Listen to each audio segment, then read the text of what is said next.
Усім доброго дня! Сьогодні ми печемо рогалики з повидлом. Для тіста треба 500 г муки, 300 мл молока, 150 г сахара, 100 г сливочного масла, 3 яєчних жовтка, 25 г свіжих дрожжів, 3 столових ложки постного масла, 1 яйце для змащування рогаликів, пакетик ванільного сахара, 1 чайна ложка солі, цедра 1 апельсина або лимона, 300 г густого повидла або джема. У мене сливове повидло і жменя горіхів в начинку, але це не обов'язково, це по желанню. Спочатку приготуємо опару. Беремо дрожжі всипаємо в миску.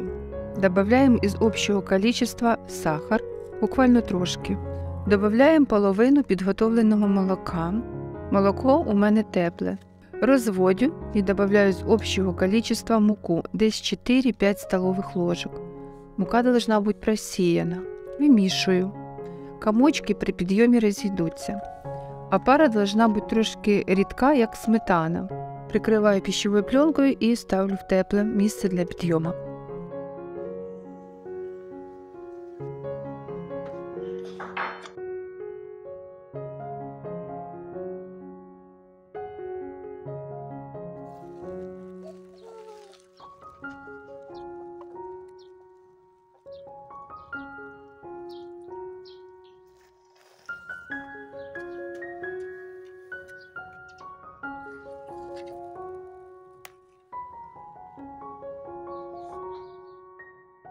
Поки підходить опара, я розтираю жовточки із остальним сахаром, солью і ванільним сахаром. Тут міксер не треба, можна обійтися обичним вінчиком і все розтерти. Розтерті жовтки я зітру цедру 1 апельсина.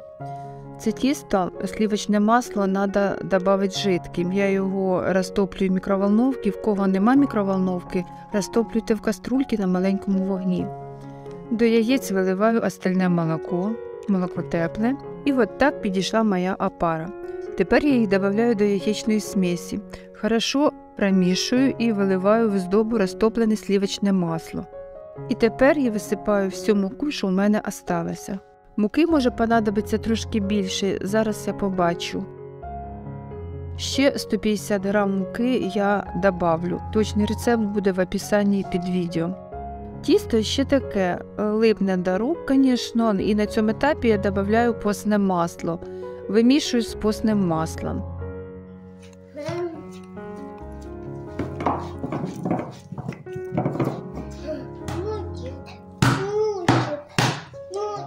Дно і стінки миски я змазую постним маслом, що в мене залишилось.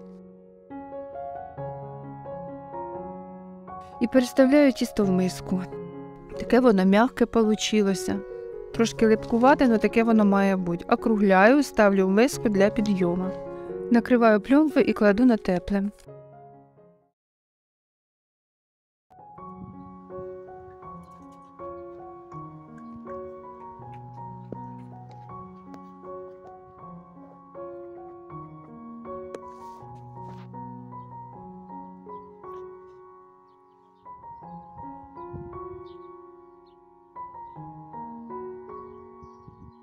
От так підійшло тісто, підходило воно час. Тепер я підсипаю трошки муки на коврик і вилажую. Отаке хороше, ніжне, пишне тісто вийшло. Тепер я його скатаю в жгут і розділю на такі невеличкі кусочки. Підкатую кожний кусочок в шар. Підпиляю коврик мукою, беру кусочок тіста і розкатую. Розкатала я корж товщиною приблизно 1-2 мм, края трошечки нерівні, але це нічого страшного. Рогалик закрутиться і нічого видно не буде. Ножом я розрізаю рівненько на 4 частини пласт, а потім кожну частину іще на 3 кусочки. Налажую невелике кількість повидла і на кожний кусочок викладаю горішок. От так я прижимаю кончики і закручую такий рогаличок. Ставлю на противень. Противень у мене застелений силіконізованою бумагою. У кого обичний пергамент, то можна змазати постним рафінірованим маслом. Для змащування рогаликів я беру 1 яйце, розбиваю його і трошки пробиваю вінчиком. Рогалики у мене підійшли. Рогалики у мене підходили минут 15 і зараз я їх помажу яйцем. Минут 5 вони повинні постояти і от якби чуть-чуть підсохнуть. І потім тільки ставити в духовку. У мене вийшло 2 противня маленьких рогаличків. І зараз я їх ставлю в духовку на 180 градусів на 15-20 минут, не більше, бо тіста мало, вони маленькі, печуться швидко. Хто не хоче гратися з маленькими рогаликами, робіть більші.